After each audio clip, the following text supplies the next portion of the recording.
Telly legend Paul O'Grady gave pals one order for his funeral: have a laugh. His best pal, actress Amanda Mealing, said tonight, "He just told us to have a good time. He'd hate it if everyone was morose." Amanda said pals were devastated by the death of Paul, 67. But there were tears of laughter too over his ridiculous antics. Paul spent a lifetime making people smile, and told friends he wanted his send-off to be full of laughter too. The Telly star, who died suddenly last Tuesday, revealed his wishes to his best friend Amanda Mealing. Former Casualty star Amanda, 55, said in an exclusive interview, "Whatever happens, Paul's funeral will be a celebration of his life and it will be full of laughter. He just told us to have a good time. He'd hate it if everyone was mawkish and morose. He would just say, 'I don't care, I won't be here.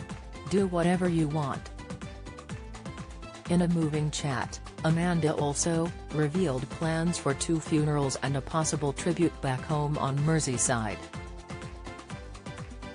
Told how she learned of his death in a 1 a.m. text. It came days after her last chat with Paul, about how to remove a curse. Said her great pal lived 67 lives full of adventures in his 67 years. Told how days of tears had turned to laughter as loved ones recalled happy times with Paul. Amanda was pals with Paul for 35 years and lovingly called him Savage, after his drag queen alter ego Lily Savage. Of his send-off, she said, "There may be 2 funerals. A small private one and a big one in a very grand place for those outside the family. I would think it'll be in London. Then everyone can come to that and it gives people a chance to fly in." There are ongoing conversations. "We've also been asking, can we do something in Liverpool? Because obviously they very much feel he's their baby. It's so difficult."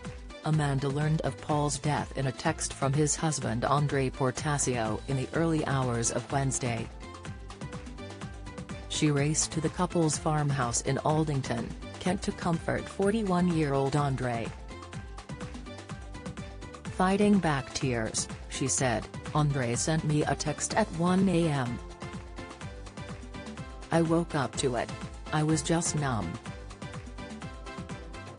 I just couldn't comprehend what the text had said. I just couldn't understand it. As soon as I got myself together I went down to the house. Over the last few days, we've started conversations crying and end up laughing with tears just remembering ridiculous stories. On the first day we were all just wandering around numb, and then yesterday I spent the entire day doing flower arrangements. There were so many flowers and gifts from people. Someone sent a video of a really beautiful send-off at the Vauxhall Tavern, the iconic London venue. The thing that got us all was that instead of a moment's silence, they had a moment's cheer, and that just set us all off. It was such a lovely thing. It just captures you. You think you're okay and then something like that just gets you. It was such a lovely gesture to hear all this noise for him. It's been an enormous comfort to know he was so loved. And for a kid from Birkenhead to have the Queen Consort send a message of condolence speaks volumes. They had a great bond, but the thing about Savage was that he treated everyone the same, whether you were related to the Queen or a builder. It didn't matter to him. Amanda spoke to Paul, godfather to her sons Milo and Otis, on the phone days before he died. She said, "He was feeling great. He'd just come back from Thailand where he'd sent endless texts and photos of himself with elephants and things like that. He had a great time out there. I had called him up and said, "Savage, I need to know how to remove a curse." He said, "Right, what you need to do is light a candle, make an offering, you need to do this, you need to do that." That was the ridiculousness of our relationship. I'm heartbroken for me because I've lost my best friend, but I'm not heartbroken for Paul because he absolutely rinsed his life. He got absolutely everything he could out of it, and that is wonderful. He lived 67 lives with the adventures he created in his life and the things he did and the places he would go. He did everything he could and he never had regrets. He said, "What's the point? It's done now. There's no point regretting anything."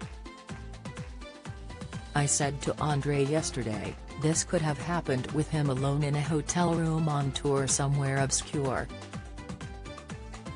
Instead, he was at home in the place he loved with the person he loved. I'm sure he would have said, "That's the way to do it." Paul, the youngest of 3 children in an Irish Catholic family living on Merseyside, found fame as Acerbic Lily Savage in the 1980s and helped launch drag into the mainstream of entertainment.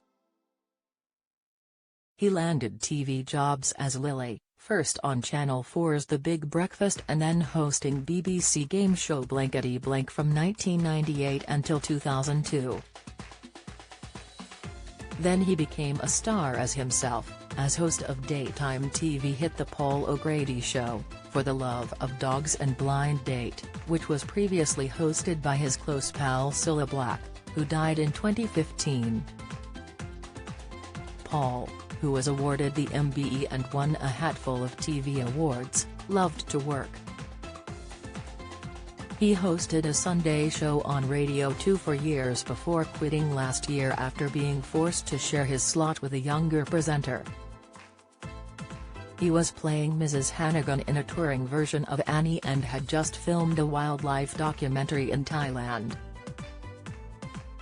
Amanda admitted Paul was upset and annoyed over the Radio 2 saga, but couldn't give up work. She said, "When he said he was coming back to do Annie, I said, 'What are you doing? It's not even like it's the West End.' He said, 'Oh, I can't help myself.' And he couldn't. There was absolutely no need for him to be on tour. He didn't need the money, he didn't need the work. He had loads of work. He just loved being on stage, loved entertaining and loved the smell of the grease paint. That was home to him. It was nothing to do with the radio, although he was really upset and annoyed with the way they did that. It was dreadful and a ridiculous choice on their part. He was just doing what he does. He just couldn't help himself but work. Nowadays everyone is media savvy and social media perfect. He wasn't, he would just say it as it was, and I think that was so refreshing for everyone. He would say what we were all thinking. He was everything you saw on TV, but more so. He was kinder, he was more loving, he was funnier. He was a national treasure.